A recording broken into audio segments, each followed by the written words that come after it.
So we may have some sense of what samsara is like. Its unsatisfactory nature, its actually terrifying nature when we think of it deeply. And that makes us want to renounce samsara and attain liberation.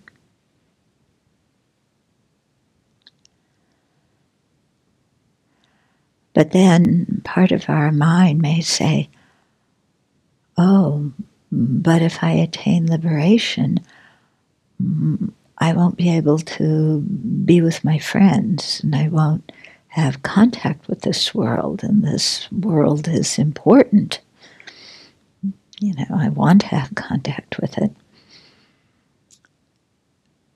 So that is still a mind of attachment. But one way to edge our mind towards a deeper understanding and to give up that attachment is to say, well, yes, you may want to be with your friends, but if you really think of how best to benefit them, you'll see that by generating impartial love and compassion for them and all other living beings, and trying to attain full awakening, that will be the best way to benefit them if you actually care about them. Okay, so we had some renunciation, then the resistance came up, and we kind of used bodhicitta in a way to entice our mind. We can still be with our friends, but now they're equal to all living beings, and we're trying to help them in a dharma way. And so that helps us to aim towards full awakening. But then we may be aimed towards full awakening somewhat, and our mind then says, oh, but I have to generate the wisdom realizing emptiness to attain full awakening, and by saying that all dukkha is empty, aren't I just brushing off the seriousness of the pain that my friends and other people have? Aren't I kind of demeaning it or disregarding it by saying it's empty? Kind of like, well, it's only like a dream, so why are you making such a big deal about it?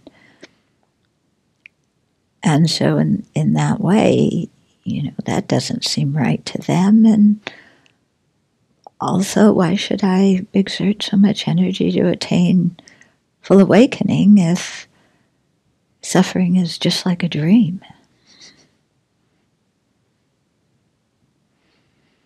So again, some kind of resistance comes up. And then to counteract that, we have to recall that for the person experiencing painful sensations, that pain does not seem like a dream. It seems very real. And also, by our realizing emptiness, that realization will help us understand that all that pain, all the dukkha and its causes can be eliminated once and for all. So that's not really demeaning others' dukkha. It's actually seeing how they suffer unnecessarily And that if we can realize emptiness and then teach that to them, then they too can be free of all that dukkha forever. And so this again gets us straight on the bodhisattva path with good reasons supporting our bodhicitta. And so with this kind of intention, we'll listen to the Dharma and live our lives. Do you ever have those kinds of resistance come up in your mind? Yeah, like you want to attain, there's some renunciation, but I don't want to leave my friends and my family and everything around me. So then you kind of, present it in a different way to your mind of, well, this is a way where you can still relate to them, but you're relating to them in a different way, in a more beneficial way. Because if we continue relating to them the way we are right now, we're not doing them any good. And we're just basically using each other to create more negative karma, to experience more dukkha. And so we help each other, we help our mind switch and to have the thought of bodhicitta. And then, of course, if we want to actualize that bodhicitta intention, we have to realize emptiness. And then our mind goes, oh, but then my friends and family, they're all just like reflections in a mirror. They're not real. And it's, I'm devaluing how strong their suffering is by just saying, oh, it's like a dream, so chill out, And so then we have to remember, well, just like when, as an ordinary being, we suffer, it doesn't seem like a dream.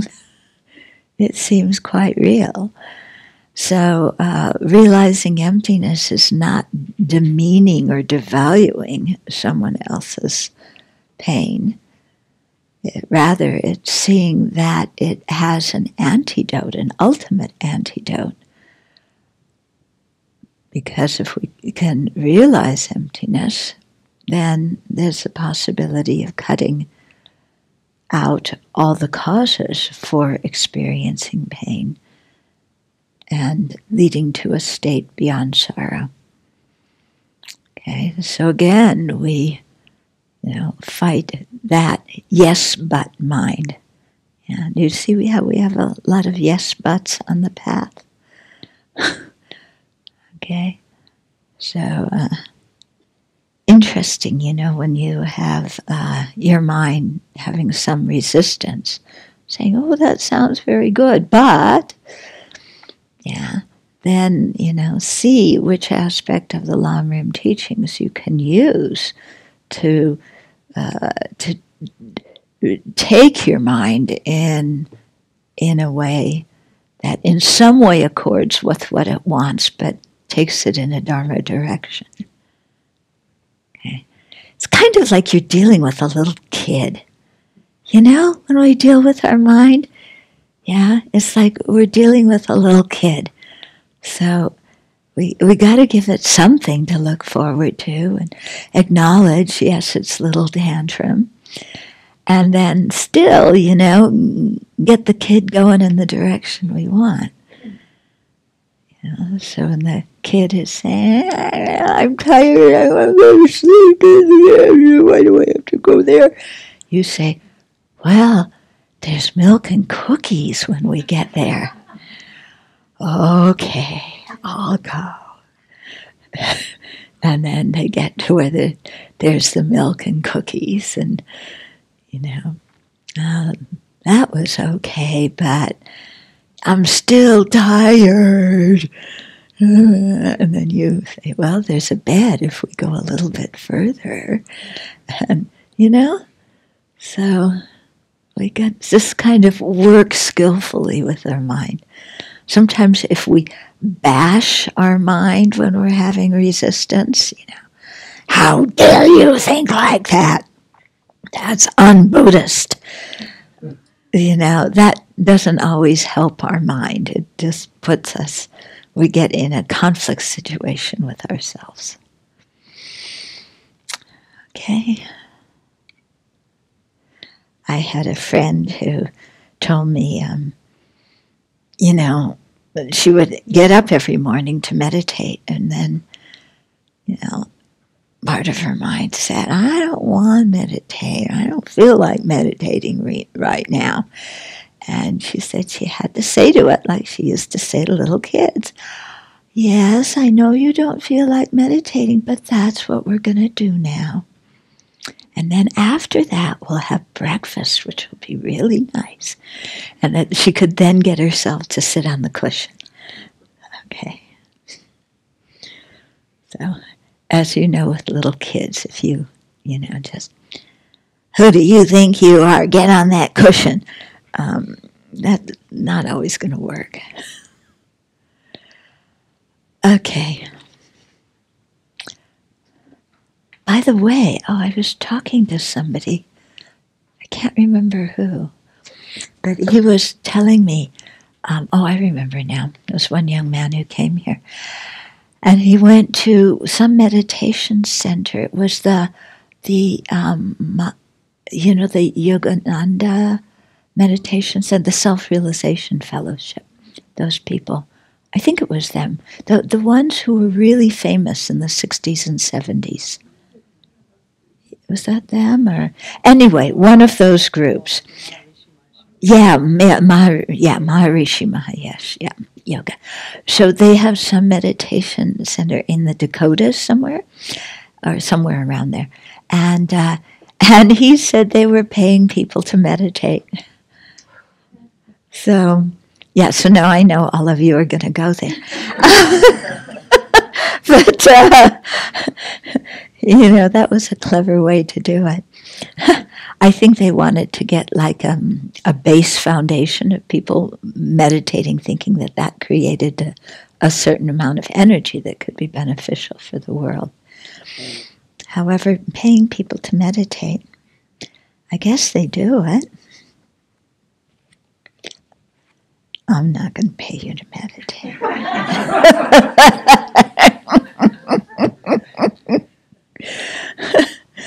Okay, so we're on the chapter of Dependent Arising, chapter 8, page 163.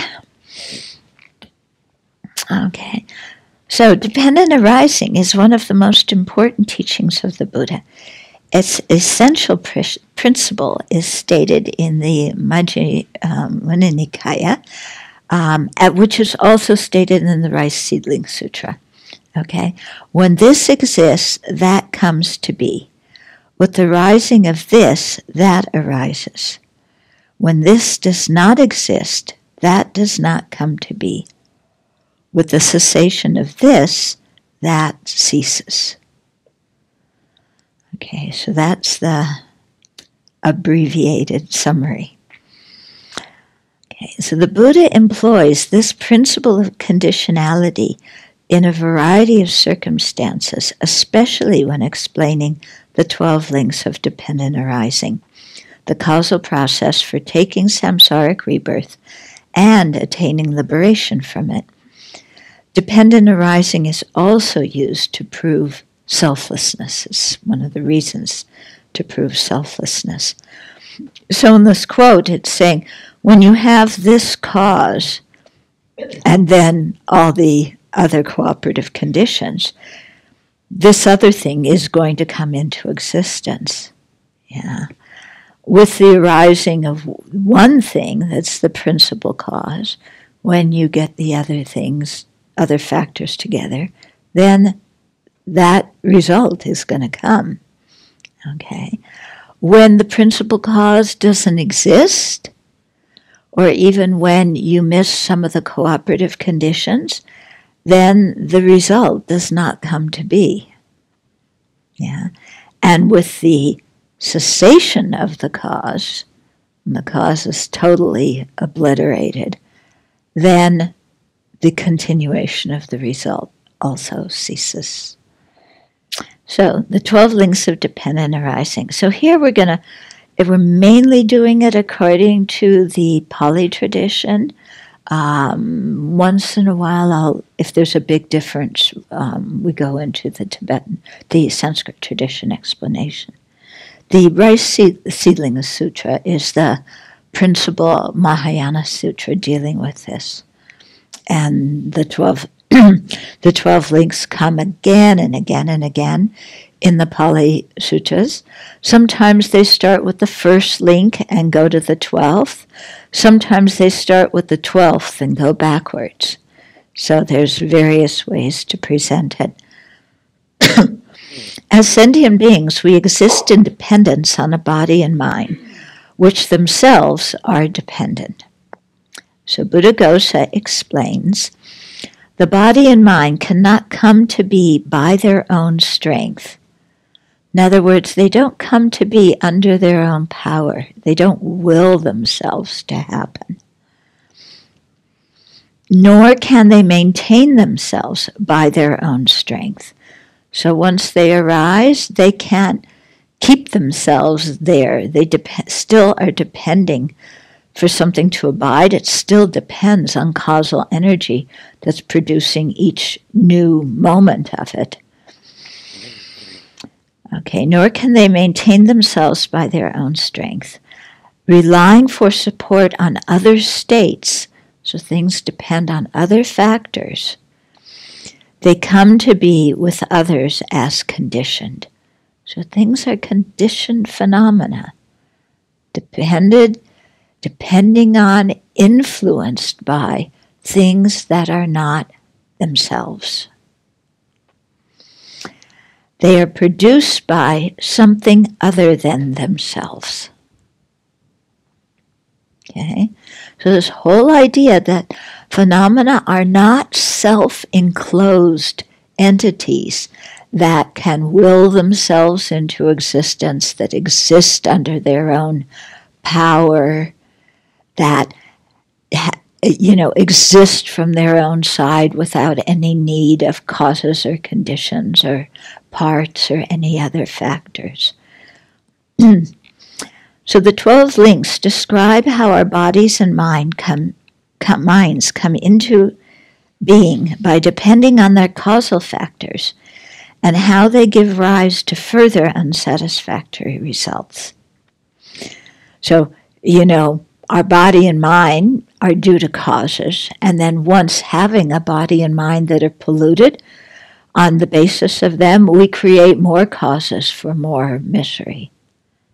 Yeah, it isn't that you just experience a miserable result, but that miserable result makes more afflictions arise, so you create more causes for more misery.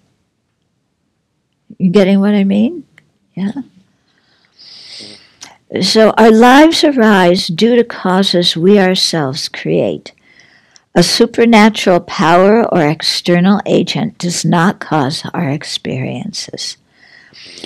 So the stork did not bring us into existence. Nor is there a substantially existent person who creates karma and experiences their results. Rather, one link of dependent arising arises from another in a natural process of conditionality. In the suttas, the Buddha presents the 12 links in a variety of ways, starting at different points in the chain to give a variety of perspectives on causation. Here we will follow the sequence that begins with our present experience, aging and approaching death, and works backwards in the sequence. This explains how we arrived at this point in our lives. It is also the sequence found in the Buddha's account of his own awakening when he understood causation in its totality. So very often the 12 links are presented 1 through 12. Here in these, for these reasons, we're going from 12 to 1. It's kind of like, okay, I'm here experiencing aging and death. How did I get here? And we're going to trace it back. To fully understand each link, we need to understand its relation to its preceding and subsequent links, which are respectively its main cause and main effect.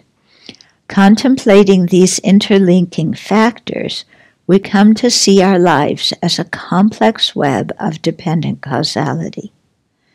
The following explanation from the Pali tradition generally accords with that in this Sanskrit tradition. Following the description of each link, the question arises, what is its origin, its cessation, and the path to its cessation?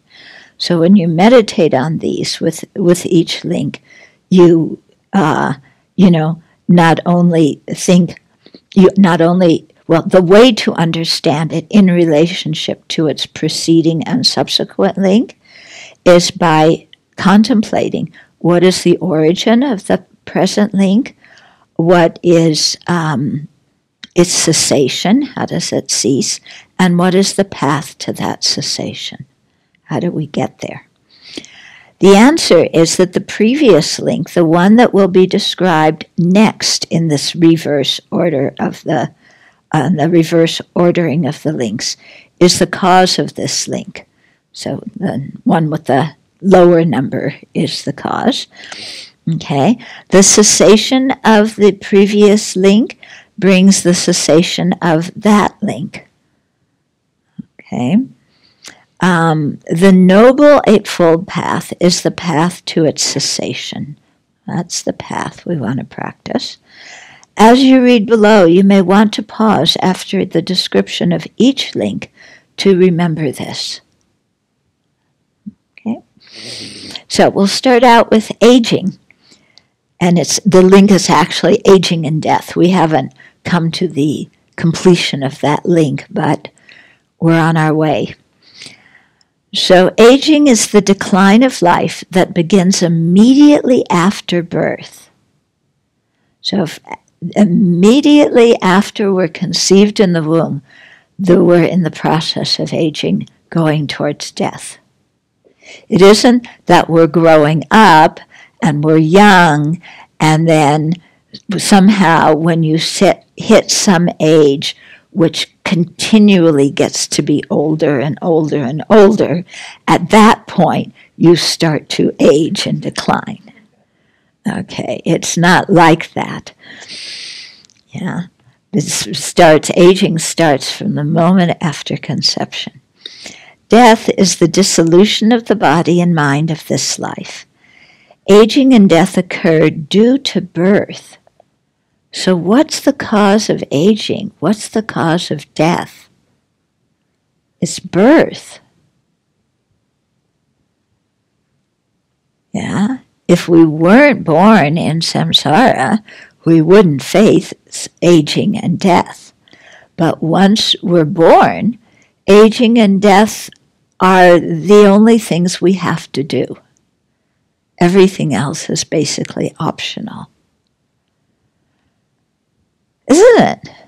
You don't have to go to work. You don't have to pick your kids up. You don't have to do this and that. We're all choosing to do those things. The only thing we don't have a single choice about is aging and death. Okay? And it's, that process starts the moment after birth, and its cause is birth. Okay? To stop aging and death completely so that they are not experienced again, birth in samsara must be stopped. Okay? So if we don't like aging and death, the way to get out of it is not by going for Botox treatments and, taking godzillions of supplements and, when death comes, then having cryogenics where they freeze your body or freeze your head. That's not the way to end aging and death. Yeah, the way to end it is by ending its cause, which is birth. So that's the 11th, the The 11th link is birth, which is the cause of aging and death. So birth for humans is the time of conception when the sperm, egg, and consciousness come together. This consciousness is the continuation of the mind stream of a being who left his former body and life. With it come all underlying tendencies of afflictions and karma present in the previous life. Okay, so when we're born, we aren't born blank slates. Yeah. If you talk to any parent, how many of you are parents? Yeah. Did your kids come in as blank slates? No. They came in with personalities, didn't they? From day one. Yeah. So why is that? They're bringing with them, the underlying tendencies of afflictions and maybe some underlying tendencies of virtuous mental factors and their karma from previous lives. They're not coming in as blank slates that you mold. They're coming in with, they're a continuation of whoever they were in the past. Okay, these will condition many of the experiences of the new being. Birth is called the manifestation of the aggregates of the new life.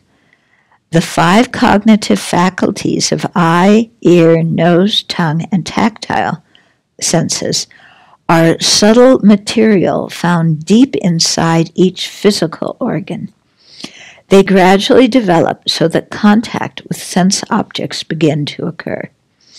So inside the physical organs, here when we're talking about the cognitive faculties, it's not the eyeball per se, it's some subtle material, probably in the retina, the eyes and the cones and rods.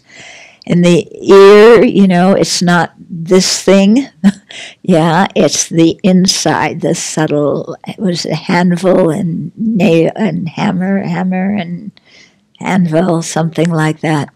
Okay, so, each of our senses has some subtle material in it that acts as the cognitive faculty. And these gradually develop after we take birth, and they gradually develop in the womb as well, but not to the same extent as, after birth. In society, birth is seen as auspicious. Yeah, when somebody has a baby, oh, you had a baby, how wonderful, that's fantastic, you must be over the moon. And you see the parents, especially with the first baby, it's like nobody else has ever had a baby, If you watch, a couple with their first kid, it's like, wow. He opened his eyes. Wow. They crawled. Wow. Everything the newborn does is like, and even as they're growing up, really, it's like nobody else has ever seen a baby before. Parents are just mesmerized by it. At least the parents that I've seen. Okay. Yeah, that isn't when they're trying to get some sleep because they're exhausted, from being up all night with the child. Okay, but, so we consider birth as like, oh, that's wonderful. Okay, but this is because we do not see its inevitable result, death. Okay. When we train our minds to see the complete picture of life in samsara, we will aspire for liberation. So that doesn't mean when your friend is having a baby that you say, oh, poor you. Yeah, really, that's what you should say. But Because when you have a baby, it's totally pot luck, isn't it? You have no idea what you're getting. Yeah, no idea. In your mind, you have this whole future, wonderful future you're going to create for this child. And then you get the actual reality of the child with their afflictions and karma. And it doesn't meet with, this wonderful thing you're going to do to give this child all the happiness and education and advantages and opportunities that there are in the world. It doesn't match, because your kid doesn't always want those things, or they don't have the aptitude for them, or they want to do something else. Or they have a physical problem, or a cognitive problem, or an emotional problem. When you have a baby, it is pot luck.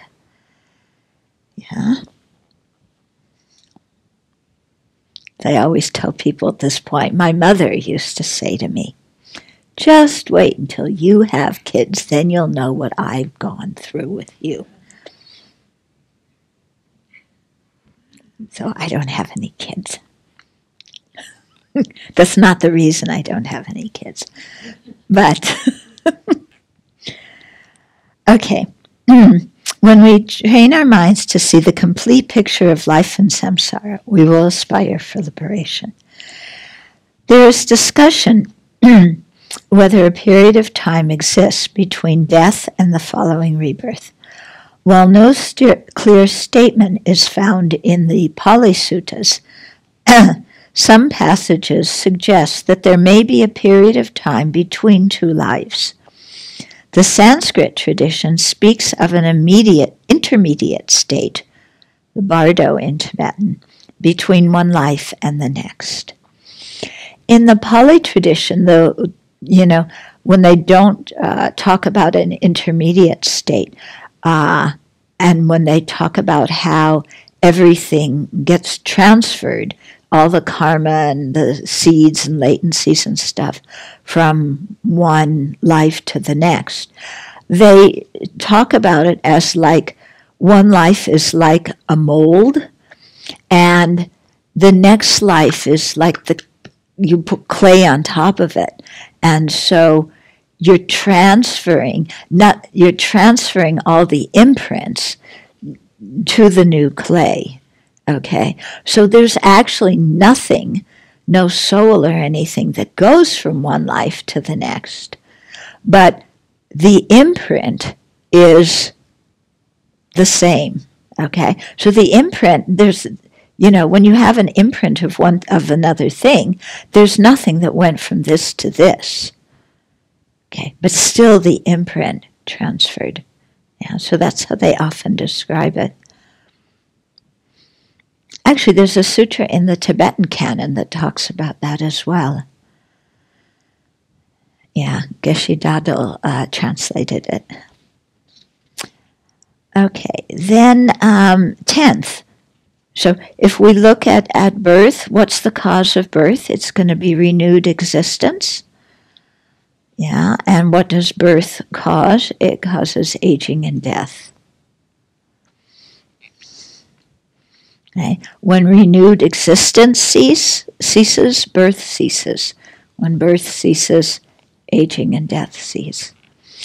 So renewed existence, sometimes they translate it as becoming, as a cause of birth, refers to the karmic force that leads to rebirth in that particular state. The Visuddhimagga distinguishes two aspects of renewed existence. So one is called active karma, the active karma of renewed existence. And that's the karma that leads to a new rebirth. So the intentions and the mental factors of attachment and so on conjoined with those intentions. Okay, so they're defining karma basically as the intentions in the mind, and whether it's virtuous or not depends on other mental factors accompanying it. And that is the karmic cause propelling a rebirth. That's the karma that propels the rebirth. And then the second aspect of renewed existence is the resultant rebirth existence. And that's the resultant rebirth, the 4 or 5 aggregates propelled by karma that experience the diverse results of our previous actions. The reason it says 4 or 5 aggregates is because in the formless realm, people have 4 aggregates. They don't have a gross body. But in all the other realms, they have that body and have 5 aggregates. So birth is the beginning of the resultant rebirth existence. Aging is its continuation, and death is the end of that particular resultant rebirth existence.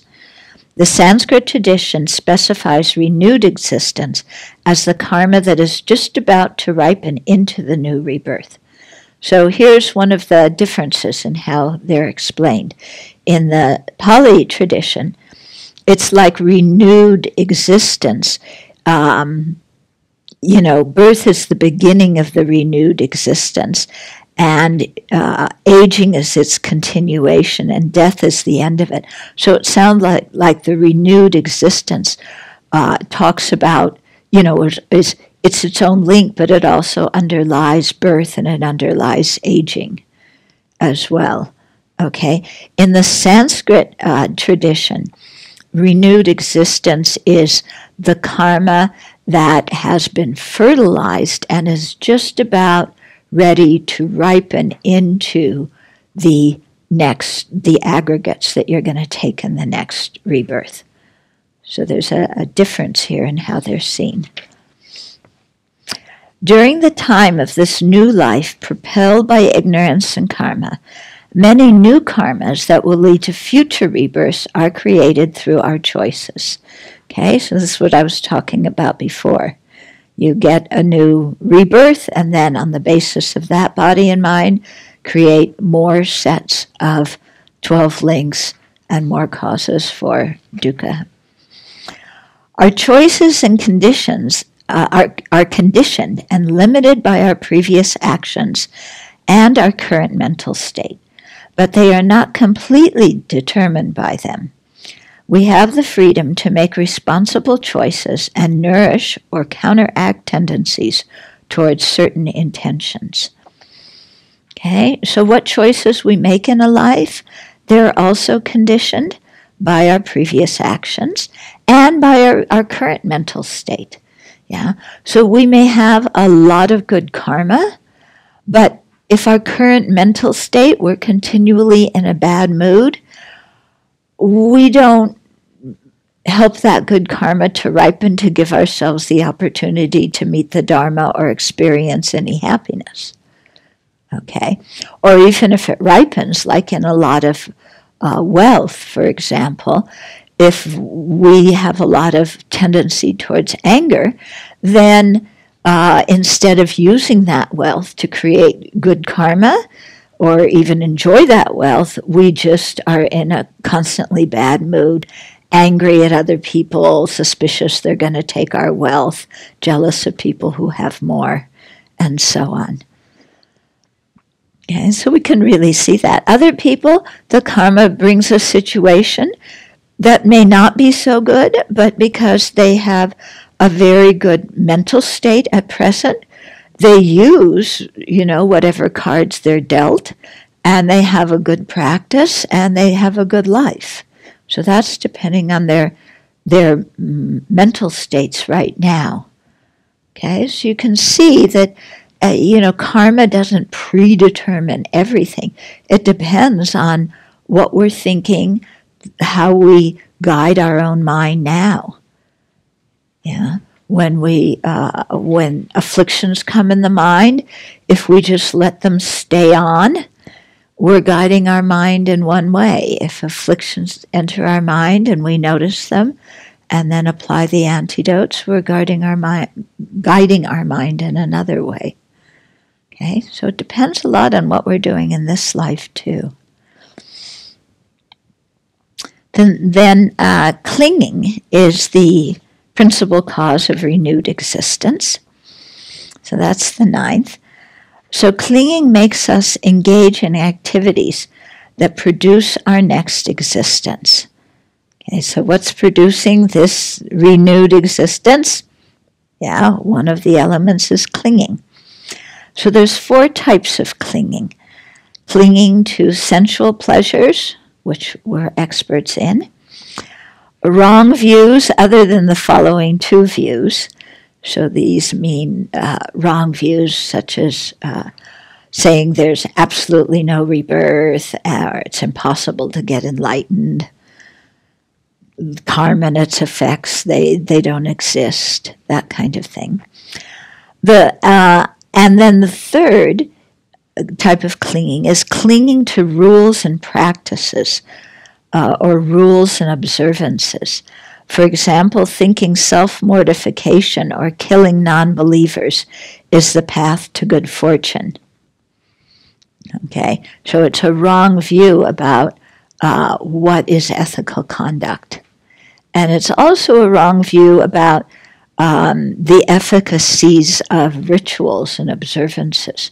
So, for example, the Brahmins thought if you just do this ritual perfect, all the syllables are pronounced correctly, the melody is correct, everything's correct, that itself is what will bring you goodness.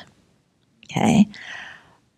Yeah, it doesn't matter what the state of your mind is, just do the external activity perfectly.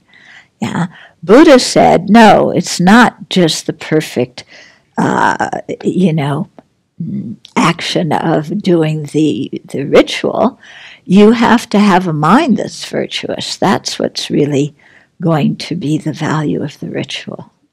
And then the 4th view that we cling to is the view of self. So an eternalistic doctrine that holds there is a soul or self. So in the Sanskrit tradition, it would be grasping at true existence, or grasping at self-sufficient, substantial existent person, or holding on to a permanent, unitary, independent self.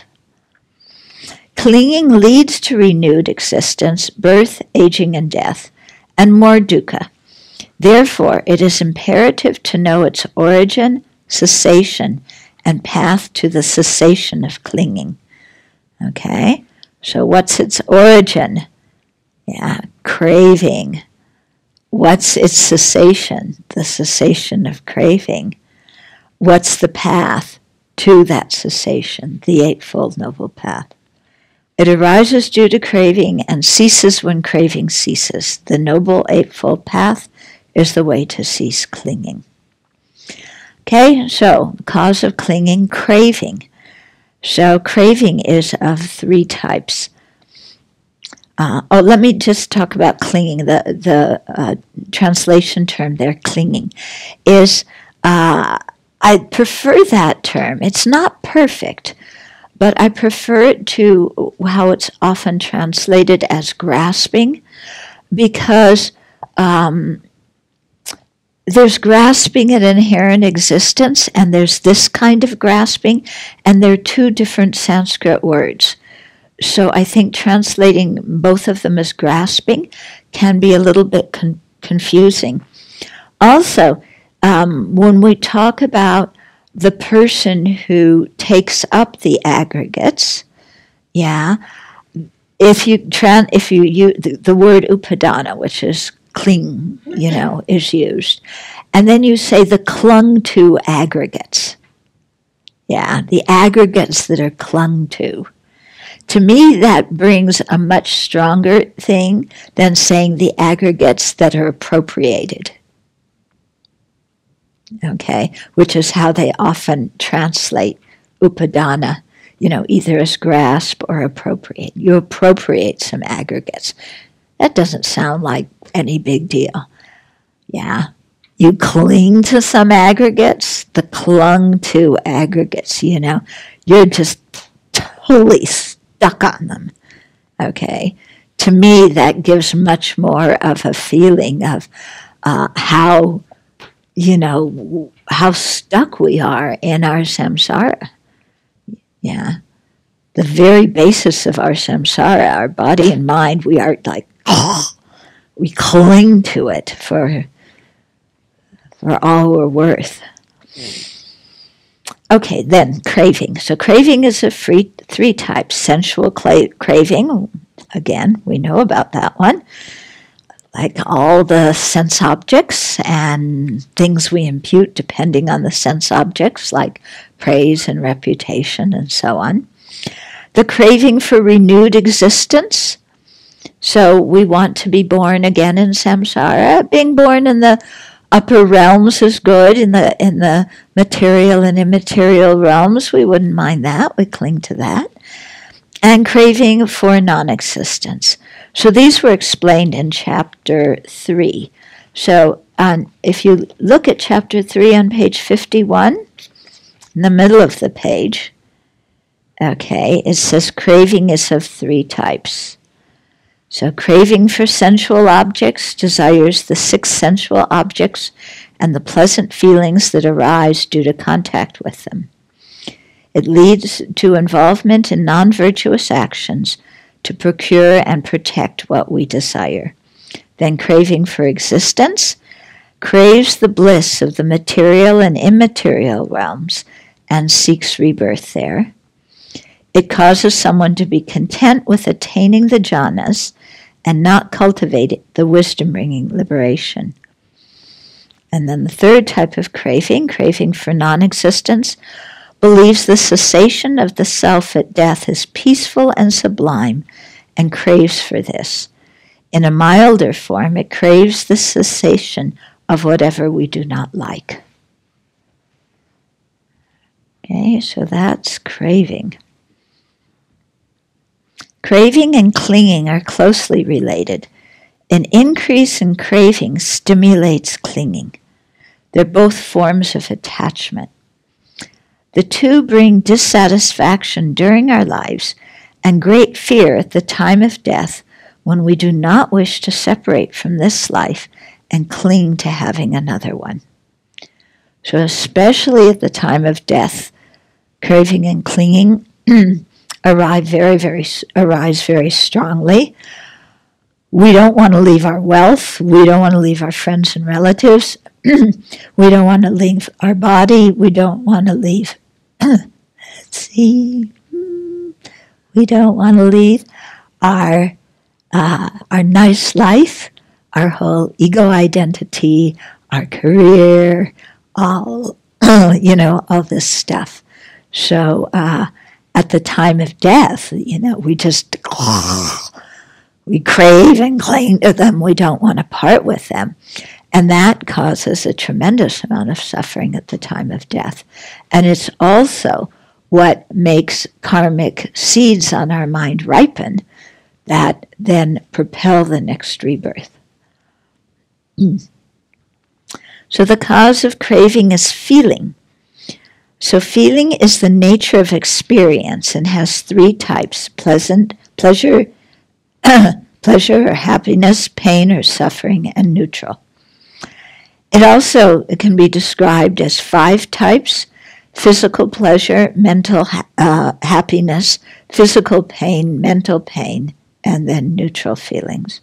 Or 6 types: feelings that arise from contact through the 6 sources, so the 5 senses and the mental source. So different ways to divide up feeling, classify the kinds of feeling, and each form of classification gives you a different take on it when you meditate on it. So much of our lives is governed by our reactions to various feelings. We crave for pleasant feelings, crave to be separated from unpleasant ones, and crave for neutral ones, not to diminish. The latter applies especially to beings in the 4th jhana and above, who have only neutral feelings and do not wish the peace of that state to cease. One place where the forward motion of dependent arising can be broken, so in other words, the forward motion when we're starting with ignorance, formative actions, consciousness going, in the regular order. So one place where the forward motion of dependent arising can be broken is between feelings and craving. Feelings naturally arise as a result of previous karma. By applying mindfulness and introspective awareness to our feelings, observing them as they are, impermanent, unsatisfactory, and selfless, we won't react to them with any of the three types of craving. Then feelings will arise and pass away without the arising of craving, clinging, and the remaining links. In this way, Aryas and Arhats experience feelings without craving. So even in our own life, although we aren't Aryas right now, we can look and see how reactive we are to our feelings, how attached we are. We don't want any unpleasant feeling at all. Zero. Okay? We want all the pleasant feelings. Yeah? And we don't want the neutral feelings. We don't care so much about them, but if anything, don't decline and make them into pain. Okay? But so many of our feelings, they're conditioned by the karma that we create. Karma creates happiness and suffering. So if we remain very reactive to our feelings, pleasure comes and then instantly comes attachment. Pain comes, instantly comes aversion or irritation or rage, depending how strong the pain is. Then we're just buffeted around all day long by our feelings and our emotional responses to them, and we create a ton of karma. Pleasant feeling comes, and then we covet whatever object it seems to bring it. We devise plans on how to get what we want without making it look like we're selfish, of course. We don't want to look selfish. So we devise schemes, which so that we can present it to others so that it seems we aren't selfish, but we're actually going to get our way. Do you know what I mean? Yeah. Do you do this? Yeah. Oh, I know everybody really doesn't like the smell of pee-pee when the cats pee in the carpeting. I know it disturbs everybody, So could you please clean it up, for the benefit of all the residents? Yeah, that's code for I can't stand it and I don't feel like cleaning it up. So can you do it? Yeah, isn't it? Okay, so that's how our mind works. It's true, isn't it? So, whatever it is, we're so reactive, we wind up doing actions that create a lot of negative karma, motivated by our attachment, our aversion, and so on. And, and samsara continues. If, when we're able to notice especially pleasant and unpleasant feelings when they arise, and, just press the pause button for a moment, and instead of immediately reacting to them, just observe them, just experience them. Oh, this is what pleasure feels like, without letting the mind come of, I want more. You just watch the pleasure arise and cease, Or there's pain instead of, I can't stand this. You just watch the pain and watch it change. Yeah. So you see its impermanence. You see these feelings are unsatisfactory, whether it's pleasure or pain. And then you see that none of these feelings are who you are. They are not your personal identity. Yeah. And so that gives you some space from the feelings so that they don't, you're not governed by your feelings and your responses to those feelings. Yeah. So it gives some space for wisdom to come in there. So for example, somebody says something you don't like, immediately unpleasant feeling. Next moment, out of our mouth comes something nasty towards them. Yeah, something critical, something insulting, whatever it is. Yeah. But instead, we hear the word, okay, there's unpleasant feeling. Study the unpleasant feeling. How did it arise?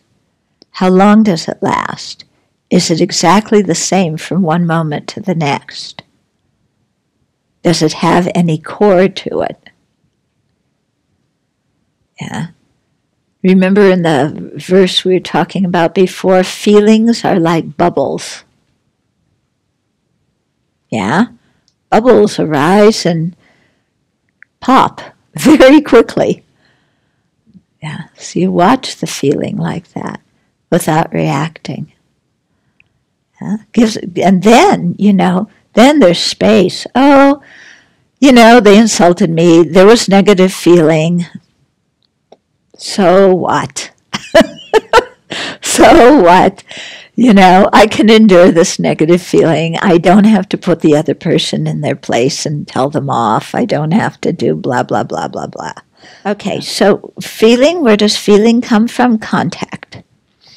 Contact is the mental factor of contact arising with the meeting of the object with consciousness by means of the corresponding base or cognitive power, cognitive faculty. It occurs when, for example, a visible object such as color, the eye cognitive faculty, and the visual consciousness come together to create perception of that color. Contact is of 6 types corresponding to the 6 objects and the 6 sources, here meaning the cognitive faculties, that produce those contacts, and the 6 types of feeling that it stimulates.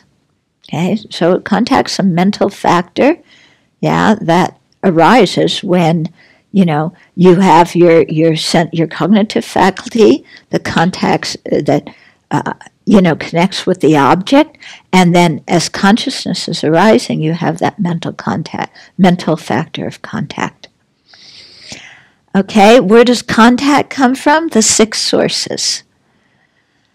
Okay, so the 6 sources refer to the 6 internal bases, eye, ear, nose, tongue, tactile, and mental, that generate consciousness. These are called sources because they are the sources for the arising of the 6 consciousnesses. They are internal because they are part of the psychophysical organism. Of these, the first 5 are sense sources, and the 6th is a mental source.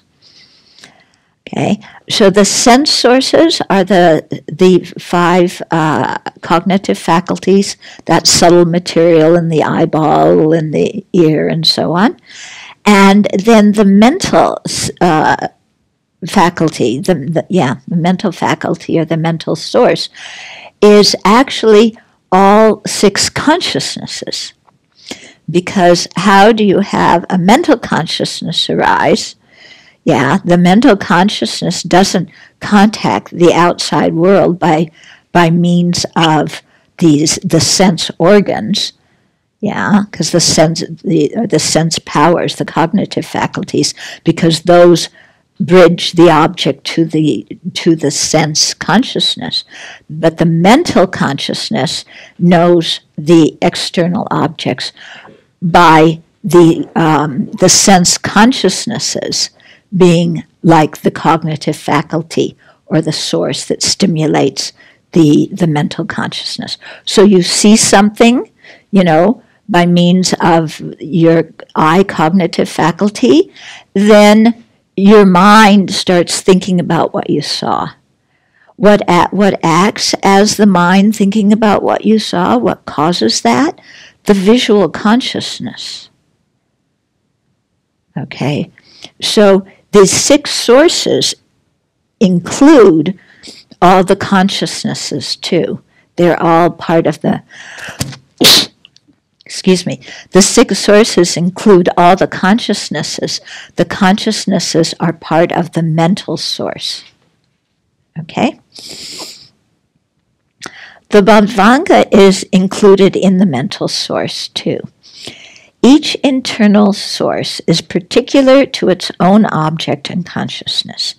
If it is injured or unable to function, if your eye is damaged or your tongue is damaged or your nerves and your skin are damaged, okay, then the corresponding sensory function is also impaired. The 6 external sources are the external objects, form up to mental objects, and they are the objects of consciousness. Okay? Together, these 12 include all conditioned phenomena. Okay? The aggregates also include all conditioned phenomena. So this is just another way of categorizing all impermanent phenomena. Okay, where do the 6 sources come from? They come from name and form. Or it's often translated as mentality and materiality. In the Pali tradition, name, or nama, refers to 5 mental factors that are indispensable for making sense of and naming things in the world around us. Feelings, discrimination, intention, contact, and attention. What are those 5? The omnipresent mental factors. Yeah, the 5 omnipresent mental factors. These help us to organize the data that flow in through our 6 sources and render them intelligible. The Sanskrit tradition says name consists of the non-form aggregates. So there in the Sanskrit tradition, it includes the 4 mental aggregates, not just these 5 mental factors. Form is the form aggregate, our body constituted of the 4 elements, and forms derived from them. Okay, and then the mental aggregates are the rest. The way the 6 sources arise from name and form can be understood in 2 ways. One way, as the psychophysical organism conceived in the mother's womb develops, the 6 sources arise. This is how it's often explained in the Sanskrit tradition. Okay? Or 2, the conditioning occurring during any cognition produces the 6 sources. For example, the I source depends on the support of the body material, which is alive due to the presence of consciousness and its accompanying mental factors. Okay, so there it's looking at name and form, or producing the 6 sources in the sense of at the actual time cognition is occurring. Yeah, you have all 5 aggregates present. Okay, the I source, and which is the body, and then the consciousness, which includes the 4 mental factors, and that produces the 6 sources. Okay, the 12 links also are a challenging topic. If they're not completely clear to you, we're coming to more explanation, but it takes a while to get a handle on them. Yeah, you keep on thinking, couldn't he have explained it in an easier way? Whereas this 1, 2, 3, 4, they're completely linear without this one overlapping with that one, and all these sets that alternate, and couldn't. But anyway, this is the way the Buddha must have explained it this way for a reason. So that's our koan to figure out. Okay. So, consciousness is the third one. Consciousness here, in this particular context, refers to the mental consciousness that initiates the new life, connecting the mind stream from the previous life with the new life. It simultaneously gives rise to the 5 mental factors that are called name, a shorthand term for the mental side of existence, and animates the new physical body or form. Without consciousness, the 5 mental factors of name cannot occur, and the body cannot function as a living being. In the Pali tradition, they say that consciousness and name and form mutually condition each other. Okay? So in one way, consciousness, gives rise to the body, as the thing that enters the body, and forms a living being, gives rise to all 5 aggregates. In another way, in each perception, because you have the number 2 under name and form, because you have all that also gives rise to consciousness. Okay, but they're said to be mutually conditioning. Okay, the 6 primary consciousnesses also condition name and form whenever we cognize an object. When consciousness is not present, the body dies, and the 6 cognitive faculties cannot connect their corresponding objects and consciousnesses to produce cognition and contact. Consciousness maintains the continuity of an individual's existence within any given life, from birth until death and then beyond.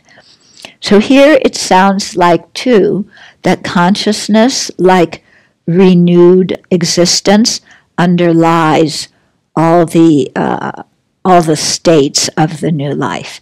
In the Sanskrit tradition, that's not the case. It's just a single moment, 2 single moments, but it's different. It carries with it memories, karmic latencies, and habits, connecting different lives and making them into a series, allowing later moments of consciousness to arise from former moments of consciousness and enabling future lives to relate to previous ones.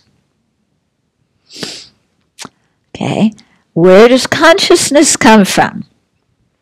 Formative action. So this is a form of karma. Okay. Should we continue on? Yeah, let's finish the 12. Are you overwhelmed by now? It's selfish. I have to go cook. You have to go cook? It's pure selfishness. Go ahead.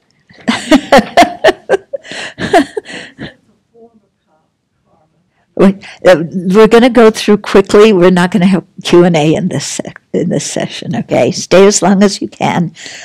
Just heat the stuff up. We'll eat a little bit raw food today. Okay, or move the clock or something. Okay, formative action are the non-virtuous and mundane virtuous intentions or karma that brings rebirth in samsara.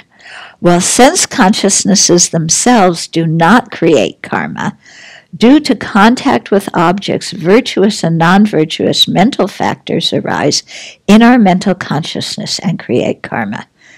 Okay? So it's not our sense consciousnesses that create the karma. It's the mental consciousness. Here in the Pali tradition, it's the mental factor of intention that is karma. And it's that mental factor of intention happening together with mental consciousnesses. But how do the mental consciousnesses arise due to the sense consciousnesses and their contact with external objects? Not all karmas lead to rebirth. Weak intentions, neutral intentions, and physical and verbal actions that are incomplete, when they lack all 4 parts, lack the strength to produce karmic rebirth. They do produce other results, So it's not that they disappear, they're just not strong enough to produce a rebirth. Supramundane virtuous intentions, those performed by Aryas, are not formative actions in relation to the 12 links because they do not perpetuate samsara. Formative actions, so Aryas don't create more karma that causes rebirth in samsara.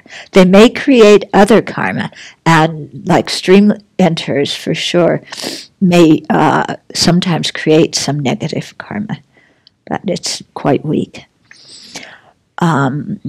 Formative actions may be meritorious, demeritorious, or unwavering, leading respectively to fortunate rebirths in the desire realm through meritorious karma, unfortunate rebirths through demeritorious or destructive karma, and rebirth in the material or immaterial realms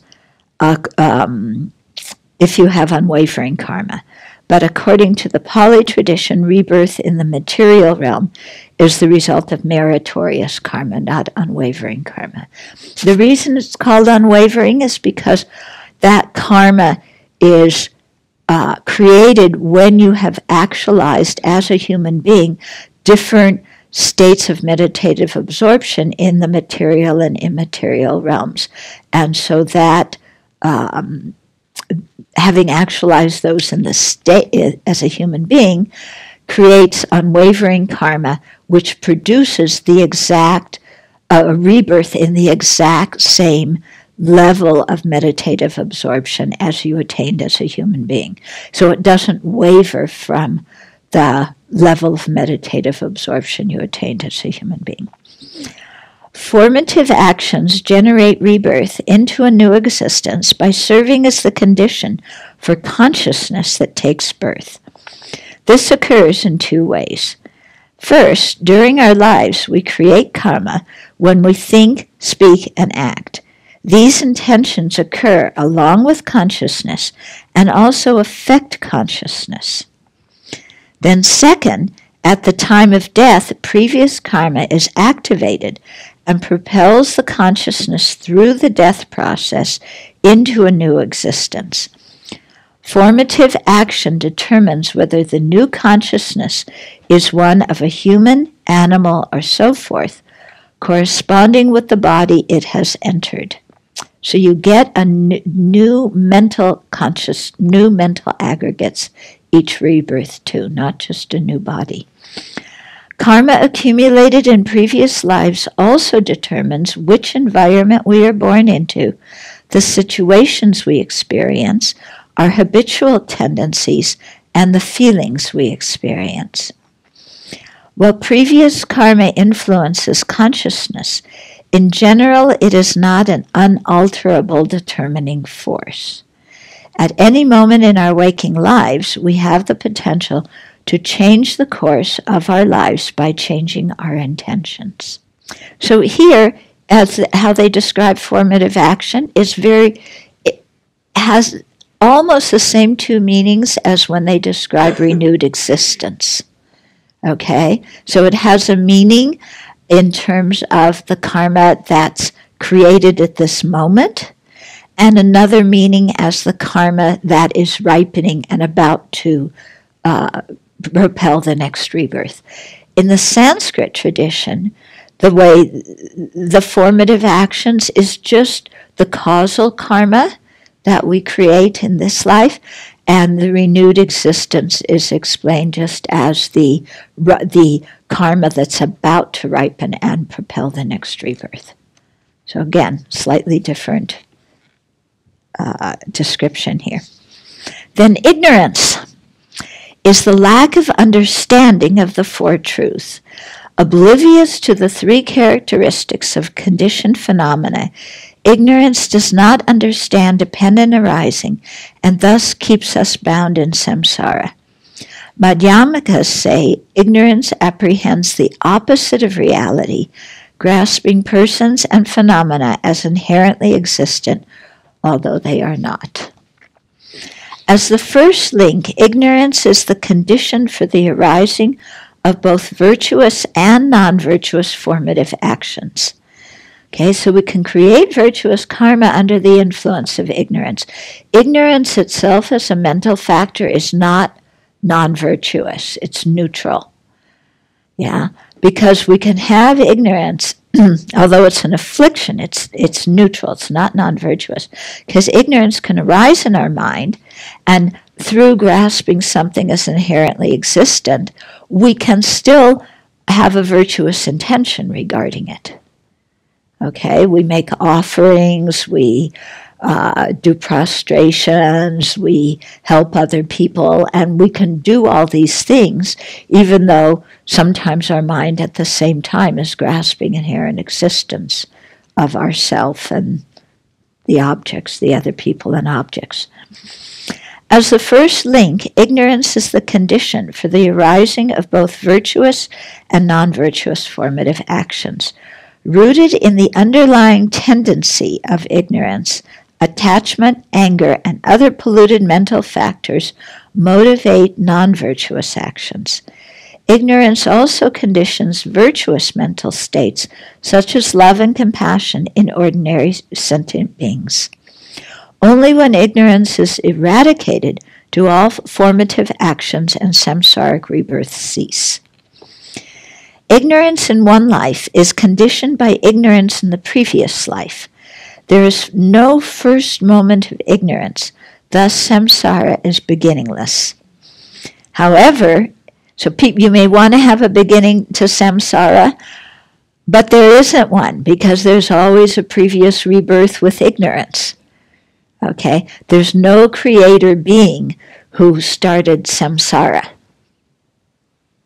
Because if you have a creator who's compassionate, why would they start a cycle of dukkha? However, ignorance can cease. So although ignorance is beginningless, it can cease.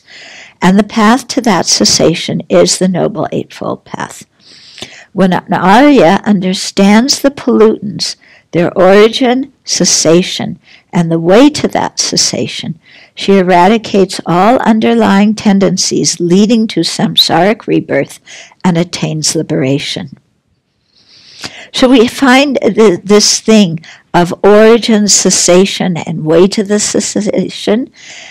We're meditating on those in terms of each link, its origin, its cessation, the path to that cessation. Okay? Here, in terms of the pollutants, different mental factors that cause samsara, you meditate on their origin, their cessation, the path to their cessation. Sometimes you meditate on the aggregates, their origin, cessation, path to their cessation. So it comes again and again in the Pali Sutras, this kind of schema, and how that leads to liberation. Dependent arising applies not only to samsara and what keeps it going, so the first two truths of the Aryas, but also to liberation and the path that brings it about, the last two truths. Liberation has its nutriment, the 7 awakening factors, and the links of conditioning factors leading to the 4 establishments of mindfulness, the 3 ways of good conduct, restraint of the senses, mindfulness and introspective awareness, appropriate attention, faith, listening to the Dharma, to the true Dharma, and association with superior people. So there's another way when they talk about ignorance, liberation and its conditioning factors, okay, then they talk about it in terms of that whole list there as kind of the conditioning factors that lead to liberation. In explaining these forward and reverse series of causation for both samsaric existence and liberation, the Buddha does not imply that any one factor arises due only to the preceding factor. Rather, he emphasizes that a momentum builds up as the various factors augment each other. In short, everything has multiple conditions, some more evident, others deeper. These conditions form a web of interrelated factors. It is like looking up a topic on the internet. one page leads to 5 others, each of which takes you in a different but related direction.